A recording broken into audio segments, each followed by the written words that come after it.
नहमदुहु व नुसल्ली व नुसल्लिमु अला रसूलिहिल करीम अम्मा बअद फ़अऊज़ु बिल्लाहि मिनश शैतानिर रजीम बिस्मिल्लाहिर रहमानिर रहीम। मेरे मुअज़्ज़ज़ सामाईन इकराम, अस्सलामु अलैकुम व रहमतुल्लाहि व बरकातुहू। मैं अपने रब कायनात से ये दुआ करती हूँ कि मेरे जितने भी सुनने वाले हैं, रब कायनात सबको सेहतमंद, तंदुरुस्त और लंबी ज़िंदगियाँ अता फ़रमाए। हम सब की हर मुश्किलों, परेशानियों, तंगदस्तियों में मेरा रब कायनात हमारी मदद अता फ़रमाए। हमें ज़हनी, रूहानी, जिस्मानी अज़ियत और तकलीफ़ व बीमारियों से निजात अता फ़रमाए। हमें ज़हनी और रूहानी सुकून अता फ़रमाए। हमें बीमार दुनिया से बचाकर बीमार मदीना बनाए और हम सबको अपनी रज़ा और जो हमारे हक़ों में बेहतर है हमारे लिए वो अता फ़रमाए, और जो हमारे हक़ों में बेहतर नहीं उसका ख्याल भी हम सब के दिलों से निकाल दे और हम सबको अपनी रज़ा पर राज़ी रहने वाला बना दे। आमीन सुमा आमीन। माशाल्लाह से आज रबीउन नूर की 19 तारीख़ और मंगल का दिन है। आज के दिन जो मैं आप लोगों के लिए वजीफ़ा लेकर आई हूँ वो है अल्लाहु समद का पावरफुल और मुजर्रब वजीफ़ा है कि इस वजीफ़े को जब आप करेंगे तो पूरा मोहल्ला इसका तमाशा देखेगा कि कैसे गैबी ख़जानों से आपके पास दौलत आ गई है, और लोग पूछेंगे कि आपने इतनी दौलत कहाँ से हासिल की है। ये बहुत ही ख़ास, पावरफुल और मुजर्रब मोजज़ाती वजीफ़ा है। इस वजीफ़े को आज के दिन आप स्किप मत कीजिएगा, छोड़िएगा मत। जैसे वीडियो मिले फ़ौरन पढ़ ले। अगर फ़ौरन किसी मजबूरी की वजह से ना पढ़ सके तो इस वीडियो को अपने पास सेव कर ले, और जैसे ही आपको टाइम मिले तो इस वजीफ़े को लाजमन पढ़िएगा और पढ़कर देखिएगा कि रब कायनात आपकी ज़िंदगी में कैसे कैसे मोजज़े अता फ़रमाएगा कि आपकी जो सालों से रुकी हुई ख्वाहिशात हैं, मुरादें हैं, वो इंशाअल्लाहुल अज़ीज़ उसके हुक्म से इस वजीफ़े को पढ़ते ही आपकी पूरी हो जाएंगी। आप इस वजीफ़े को किसी भी मकसद के लिए पढ़ सकते हैं। रब कायनात के गैबी ख़जानों से दौलत लेने के लिए पढ़ सकते हैं। आपका अपना घर नहीं, घर ख़रीदने के लिए पढ़ सकते हैं। आपके घर में लड़ाई झगड़े रहते, नचाकी, परेशानी, मुफलसी, गरीबी है, उसके लिए पढ़ सकते हैं। आपकी औलाद नहीं या आपकी औलाद नाफरमान है, उसके लिए पढ़ सकते हैं। आपके घर में कोई बहुत ज़्यादा बीमार है या आप खुद बीमार है, उसके लिए पढ़ सकते हैं। आपका अच्छा भला कारोबार चलता हुआ अचानक से बंद हो गया है, उसके लिए पढ़ सकते हैं। आपके ऊपर बहुत ज़्यादा कर्ज है, उतरने का सबब नहीं बन रहा, या आपने कीमती चीज़ या पैसे किसी को दिए वापस नहीं कर रहे, उसके लिए पढ़ सकते हैं। आपकी शादी नहीं हो रही या आपके बच्चों की शादियां नहीं हो रही, उसके लिए पढ़ सकते हैं। आपके घर में कोई बहुत ज़्यादा बीमार है या आप खुद बीमार है, उसके लिए पढ़ सकते हैं। आपके पास अच्छी जॉब नहीं, जॉब लेने के लिए पढ़ सकते हैं। आपके घर में, आपकी ज़िंदगी में सुकून नहीं, आपके कारोबार में, दौलत में, रिज़्क़ में बरकत नहीं, उसके लिए पढ़ सकते हैं। आप पर जादू, टूना, बंदिश, नज़र बद, हसद, कुछ भी, उसको ख़त्म करने के लिए पढ़ सकते हैं। मतलब किसी भी मकसद, किसी भी हाजत, किसी भी मुराद के लिए पढ़ सकते हैं। मगर जब पढ़ने लगे तो आपने यकीन कामिल रख के पढ़ना है।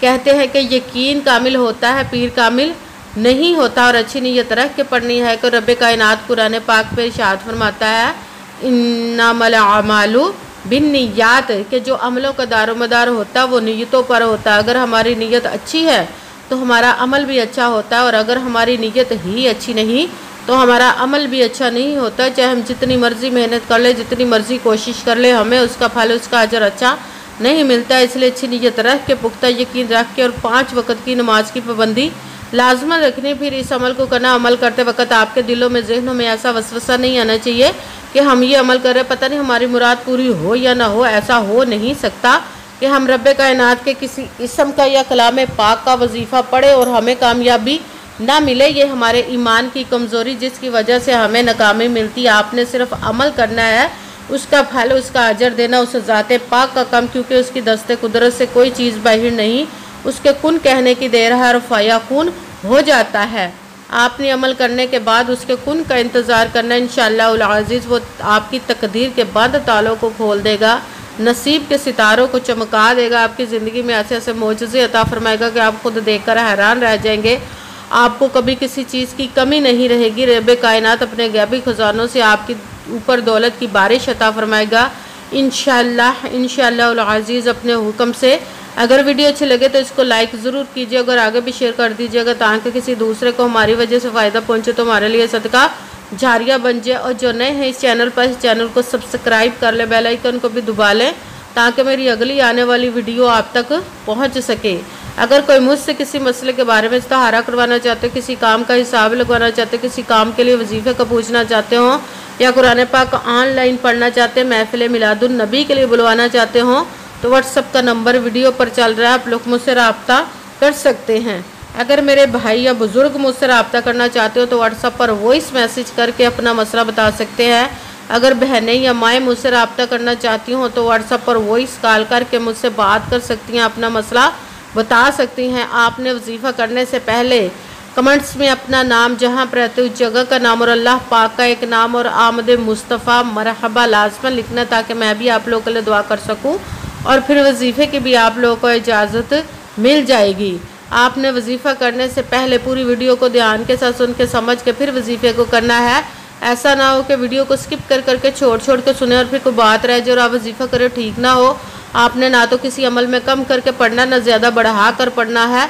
अगर कम या ज़्यादा कर देते तो वो हमारा वजीफ़ा ठीक नहीं होता, हमें कामयाबी नहीं मिलती। इसलिए आपने जिस तादाद और जिस तरतीब के साथ मैं आप लोगों को बताने लगी, उसी तादाद और उसी तरतीब के साथ आपने इस अमल को पढ़ना है। आप इस अमल को आज के दिन किसी भी जगह पर बैठकर पढ़ सकते हैं, घर में, ऑफिस, मदरसे, यूनिवर्सिटी, कॉलेज, शॉप पे। मगर जब पढ़ने लगे बिल्कुल खामोशी तवज्जो सुकून के साथ पढ़ने का। वजीफ़े के दरमियान ना तो आपने किसी से बात करनी, ना उठना, ना फ़ोन इस्तेमाल करना है। अगर हम वजीफ़े के दरमियान किसी से बात करते हैं, उठते हैं, तो वो हमारा वजीफ़ा ठीक नहीं होता, हमें कामयाबी नहीं मिलती। इसलिए आपने मुकम्मल वजीफ़ा पढ़ने के बाद किसी से बात करनी, उठना या कि फ़ोन इस्तेमाल करना है। आप इस वजीफ़े को आज के दिन किसी भी वक्त पढ़ सकते हैं, किसी भी नमाज के साथ पढ़ सकते हैं, नमाज के अलावा भी पढ़ सकते हैं। अगर नमाज के साथ पढ़ रहे हो तो नमाज मुकम्मल पढ़ने के बाद, दुआ मांगने के बाद आपने इस अमल को पढ़ना है। अगर नमाज के अलावा पढ़ रहे तो बावजू होकर ऐसी जगह पर बैठकर पढ़ना जहाँ बिल्कुल खामोशी तवज्जो सुकून के साथ आप इस अमल को पढ़ सकें। जब अमल करने के लिए आप बैठ गए तो आपने एक मरतबा दुरूद पाक पढ़ना। कोई सा भी दुरूद पाक पढ़ सकते हैं, मगर दुरूद इब्राहिमी जो नमाज में पढ़ा जाता है वो वाला एक मरतबा पढ़ ले तो ज़्यादा बेहतर, वरना कोई सा भी दुरूद पाक आप पढ़ सकते हैं। दुरूद पाक पढ़ने के बाद आपने एक मरतबा आऊज़ु बिल्लाहि मिनश शैतानिर रजीम बिस्मिल्लाहिर्रहमानिर्रहीम पढ़कर अपने मकसद की नियत कर लेनी, जिसके लिए आप इस अमल को पढ़ने लगे हैं। फिर सबसे पहले नंबर पर जो आपने वजीफ़ा पढ़ना है वो रब्बे कायनात के एक इस्म मुबारक का या अल्लाह, इसका अमल पढ़ना है। या अल्लाह, या अल्लाह, या अल्लाह, या अल्लाह, या अल्लाह, या अल्लाह। इसको आपने 7 मरतबा 7 टाइम पढ़ना। भी साथ ही दूसरे नंबर पर रब्बे कायनात के महबूब के इस्म मुबारक का अमल पढ़ना है। प्यार, मोहब्बत और चाहत के साथ इस मुबारक का वजीफ़ा पढ़िएगा। या मुहम्मद, या मुहम्मद, या मुहम्मद, या मुहम्मद, या मुहम्मद, या मुहम्मद। इसको आपने 11 मरतबा 11 टाइम पढ़ना। फिर साथ तीसरे नंबर पर कुरान पाक की आयत का एक वजीफ़ा पढ़ना है, वो है अल्लाह हुस्समद, अल्लाह हुस्समद, अल्लाह हुस्समद, अल्लाह हुस्समद, अल्लाह हुस्समद, अल्लाह हुस्समद। इसको आपने 21 मरतबा 21 टाइम पढ़ना है। सबसे पहले एक मरतबा दुरूद पाक पढ़ा, फिर एक मरतबा आऊज़ु बिल्लाहि मिनश शैतानिर रजीम बिस्मिल्लाहिर्रहमानिर्रहीम पढ़कर अपने मकसद की नियत करनी है। ये नसीब को बदलने वाला वजीफ़ा है। पहले नंबर पर रब्बे कायनात के एक इस्म मुबारक का पढ़ना है, वो है या अल्लाह। इसको आपने 7 मरतबा 7 टाइम पढ़ना। फिर साथ ही दूसरे नंबर पर प्यारे महबूब का इस्म का पढ़ना है या मुहम्मद। इसको आपने 11 मरतबा 11 टाइम पढ़ना। फिर साथ तीसरे नंबर वाला वजीफ़ा कुरान पाक की एक आयत का पढ़ना है अल्लाह हुस्समद। इसको आपने 21 मरतबा 21 टाइम पढ़ना। फिर वही दुरूद पाक पढ़ना जो दुरूद पाक आपने वजीफ़ा शुरू करने से पहले पढ़ा था। जब दुरूद पाक पढ़ लिया, अब आपका वजीफ़ा मुकम्मल हो गया। अब आपने दोनों हाथों को रब्बे कायनात की बारगाह अक़दस में बुलंद कर लेना। सबसे पहले अपने गुनाहों की बख्शिश की दुआ मांगनी है।